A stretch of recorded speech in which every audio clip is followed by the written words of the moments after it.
That's a light isotope of helium called helium-3, which is a nearly ideal fuel for fusion power generation. And so that's what the book is all about. It tries to put together in a very, very broad way the beginnings of a plan for the private sector to initiate the settlement of the moon and to provide the Earth with a major new energy resource. Amazing. Now, just because your bio is so lengthy, in a nutshell, tell us about your career as a AAA astronaut, lunar astronaut. Tell us about that. Tell us about the missions, just in a nutshell, and then I've got some questions. Well, my career started as a geologist, the son of a geologist, actually, in southern New Mexico, Caltech trained, and then a Harvard PhD. I did a lot of field work in Norway and Alaska. And when NASA and the National Academy of Sciences asked for volunteers for the first selection of scientists, astronauts, I thought about 10 seconds and raised my hand. And figuring that if I didn't, I'd probably regret it. And I would have, obviously. But while at Harvard, I became increasingly concerned about the direction that Harvard-trained so-called public servants were taking us, and figured that if I was that concerned that sometime in my life I better think about getting into politics. That opportunity came after my astronaut career had essentially been completed, and I was elected to the United States Senate. Spent 6 years there learning a great deal about how sausage is made, more than most people would like to know, I think. And then in the middle of the depression of the recession of 1982, I lost my seat here in New Mexico and went into an accelerated learning experience in the private sector and free enterprise and business-related activities. Well, that's awesome. And again, the book is Return to the Moon, available everywhere. Harrison Schmitt is our guest. How many moon missions were you involved in total? Well, I was involved in essentially all the moon missions, but I only flew on Apollo 17, the last of the Apollo series. My involvement in other missions was multifaceted. I was primarily responsible for setting up the lunar science and field geological science training program for the pilot astronauts. I was responsible for overseeing for the astronaut office the development of various scientific experiments, the development and storage of the descent stage of the lunar module. And you also, it said, discovered a lot of the most important rocks. Which mission put that laser up that the University of Texas contacts every few days? What was actually deployed on the moon 3 different times, the first one by Apollo 11, as a matter of fact, 40 years ago, was a reflector. And the various observatories now shoot those reflectors, the 3 of them that were finally deployed, with laser beams, and have been able to very, very precisely determine the distance from the Earth to the Moon, as well as the motions of the continent. All right, we're running down on time, and you've agreed to come back on in the future on science issues. It's just amazing having you. But I will be broiled and skewered and drawn and quartered and hung and then tanned if I don't bring this up, because we talk about hoaxes. We have this giant government hoax of global warming right now, clearly trying to get control. Now, before I ask this, I want to say I have a friend, Raymond Teague, who worked on the main mission control on repeated Apollos, ran RCA cameras, and then RCA cameras on Skylab. And I've known Raymond for 14 years, and he says the whole thing's real, none of it's faked, the whole 9 yards, and I know he's the real deal. I have other people I know being here in Texas who worked on the mission, and they say if there was any chicanery, then they were conning us too, and that's pretty darn hard to do. 40 years later, and I never really cover this issue, but I get calls every day, emails about it, TV shows everywhere. What is your take on the people more and more believing, I've seen polls as high as 30%, that aspects of the whole thing was faked? Well, I think in a serious vein, it is another reflection on the government-run school system. That system does not teach history. There are several generations now who have come through it that have had very little exposure to American history or world history in an objective way.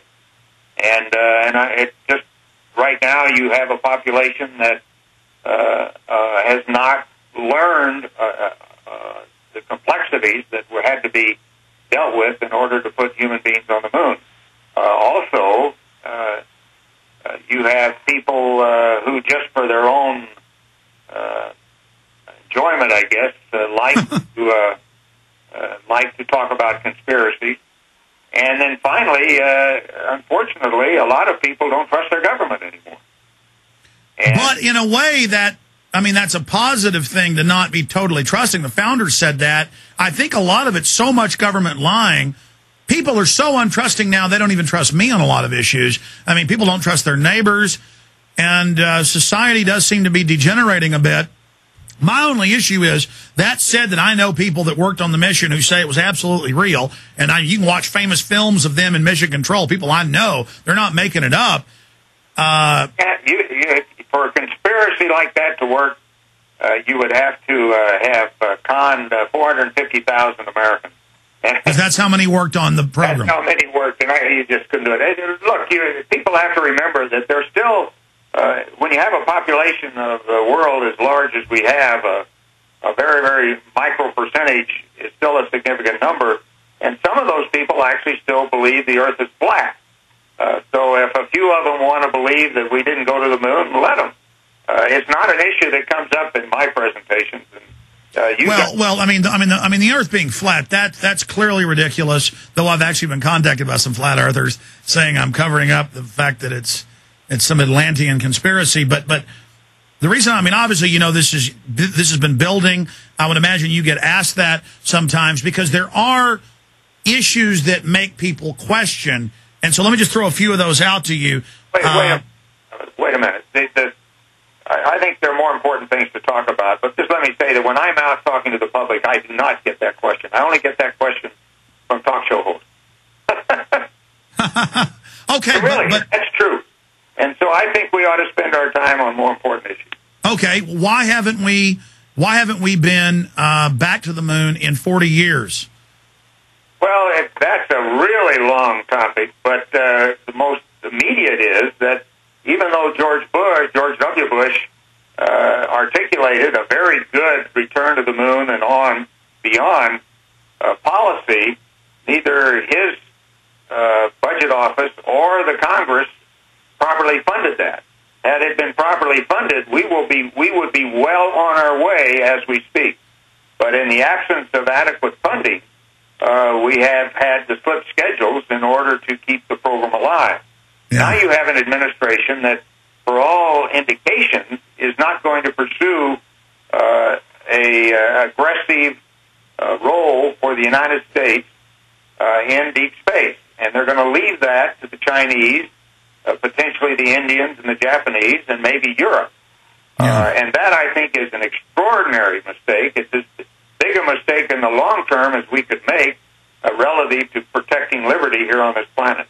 Sure. You have non-democratic regimes dominant in deep space, dominant on the moon and elsewhere, then it's going to be very, very difficult to continue to protect liberty on this planet. Sure. Have you heard of I guess you were in the Senate around that time, Dr. Bob Bowman, who worked on some of the Star Wars program before it was declassified in the early 80s. And he's saying, and he's told me, he said, look, Alex, not only is there a space program, but there's a lot of it you don't know about, and I can't tell you about it. But he's mentioned a few things that have slipped out or been declassified, the whole robotic program. And they admit that a lot of the shuttles been military secret missions. Oh, no. Not a lot. There have been a few Air Force missions that are missions of the space shuttle in which there were some classified payloads. But you shouldn't lie. The shuttle, all the shuttle flights, except with very few exceptions, have been purely civilian flights.